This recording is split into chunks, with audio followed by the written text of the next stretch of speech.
Hello students, आज इस video में हम चैप्टर 11 बीजगणित प्रश्नावली 11.1 से क्वेश्चन नंबर 1 सोल्व करेंगे। तो क्वेश्चन नंबर 1 देखिए, तिलियों से प्रतिरूप बनाने के लिए आवश्यक तिलियों की संख्या के लिए नियम ज्ञात कीजिए। नियम लिखने के लिए एक चर का प्रयोग कीजिए। तो देखिए, इस क्वेश्चन में हमें कुछ अक्षर दिए गए हैं और उनका तिलियों से प्रतिरूप दिया गया है। अब पूछा गया है कि इन अक्षरों का तिलियों से प्रतिरूप बनाने के लिए हमें कितनी तिलियों की आवश्यकता होगी, उसके लिए एक नियम बनाना है और नियम लिखने के लिए एक चर का प्रयोग कीजिए। आप किसी भी चर का प्रयोग कर सकते हैं, A B C D E F G H, इनमें से किसी चर का प्रयोग कर सकते हैं। ए पार्ट देखिए, अक्षर टी का टी के रूप में तिलियों से प्रतिरूप। अब देखिए, जब हम अक्षर टी का तिलियों से प्रतिरूप बनाएंगे तो ऐसे बनेगा, एक तिली ऐसे लगेगी और दूसरी तिली ऐसे लगेगी। तो देखिए, एक टी बनाने वास्ते हमें कितनी तिलियों की आवश्यकता है? एक, दो तिलियों की आवश्यकता है। तो यानी एक टी के लिए तिलियों की संख्या क्या है? दो। तो एक टी के लिए तिलियों की संख्या बराबर दो टी के लिए तिलियों की संख्या। अब अगर हमें दो टी बनाने हैं तो तब तिलियों की संख्या क्या होगी? दो को दो से गुणा कर देंगे, 2 × 2 बराबर 4। तब हमें 4 तिलियों की आवश्यकता होगी। देखिए, हम इस तरह से तिलियों से दो टी बनाएंगे तो देखिए कितनी तिलियों की जरूरत है हमें? 1 2 3 4, 4 तिलियों की जरूरत है।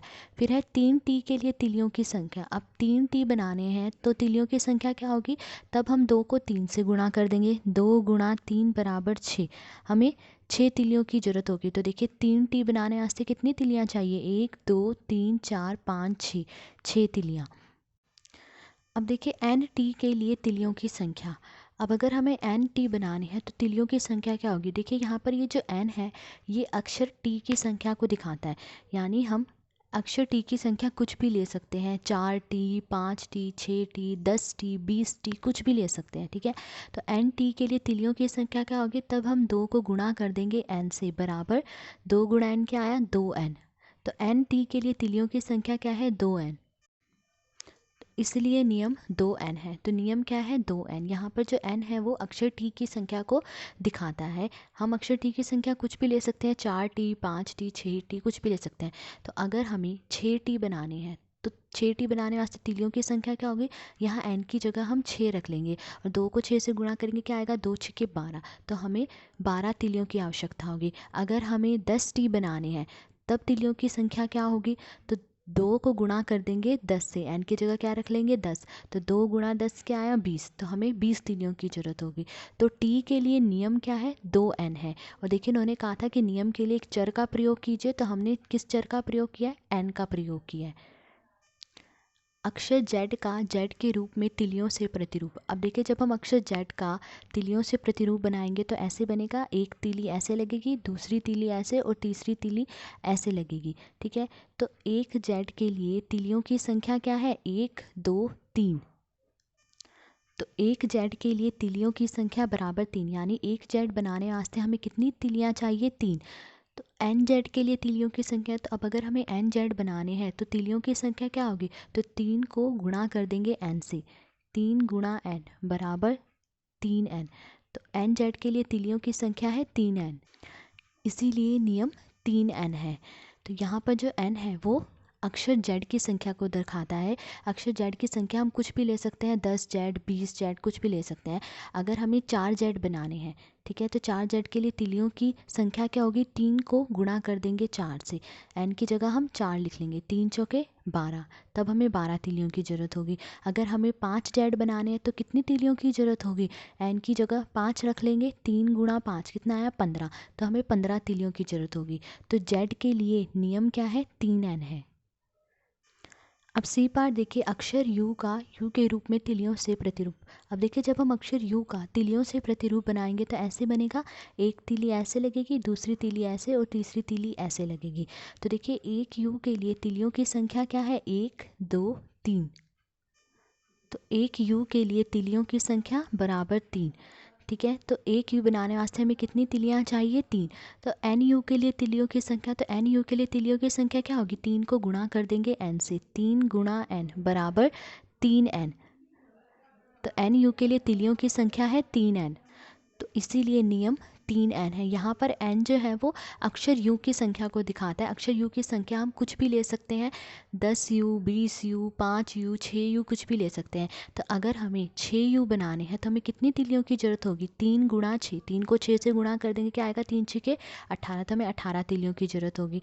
ठीक है, ऐसे अगर हमें 4u बनाने हैं तो कितनी तिलियों की ज़रूरत होगी? n की जगह 4 रख लीजिए, 3 गुणा 4 बराबर 12, 12 तिलियों की ज़रूरत होगी।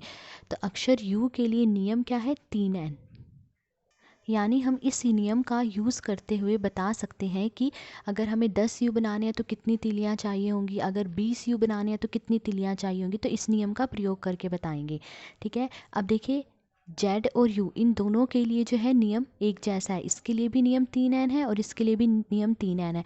ऐसा क्यों है? क्योंकि जेड के लिए भी तिलियों की संख्या 3 है और यू के लिए भी तिलियों की संख्या 3 है, इसलिए इन दोनों का जो नियम है वो एक जैसा है। डी पार्ट देखिए, अक्षर वी का वी के रूप में तिलियों से प्रतिरूप।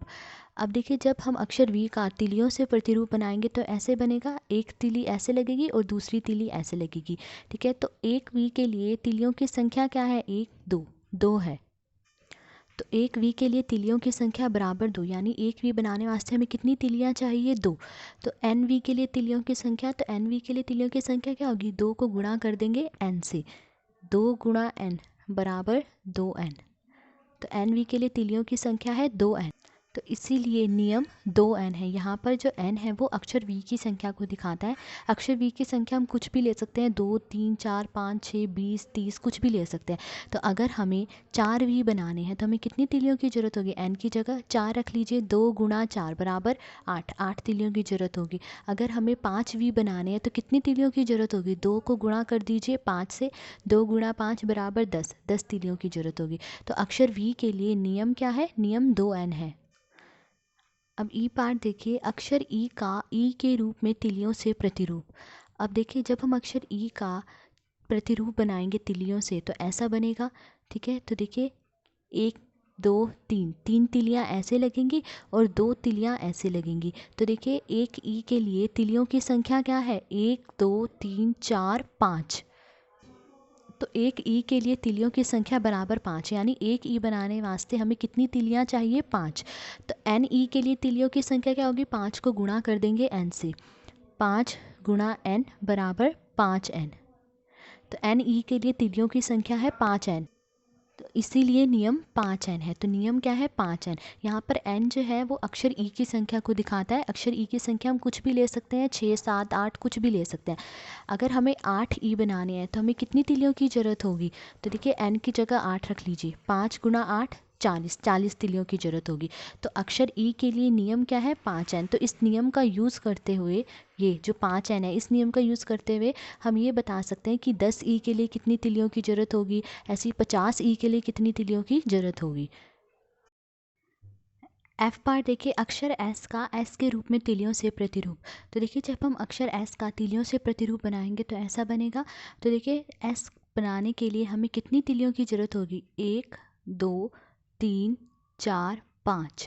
तो एक एस के लिए तिलियों की संख्या है 5। तो एक एस के लिए तिलियों की संख्या बराबर 5। तो एन एस के लिए तिलियों की संख्या, तो जब हमें एन एस बनाने हैं तो तिलियों की संख्या क्या होगी? 5 को गुणा कर देंगे n से, 5 गुणा n बराबर 5n।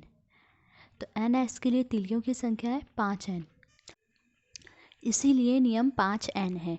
यहाँ पर जो n है वो अक्षर s की संख्या को दिखाता है। अक्षर s की संख्या हम कुछ भी ले सकते हैं, 10s 20s 30s कुछ भी ले सकते हैं। तो अगर हमें 10s बनाने हैं तो 10s के लिए कितनी तिलियों की आवश्यकता होगी? 5 को गुणा कर देंगे 10 से, 5 गुणा 10 बराबर 50, तो हमें 50 तिलियों की आवश्यकता होगी। तो अक्षर s के लिए नियम क्या है? 5n।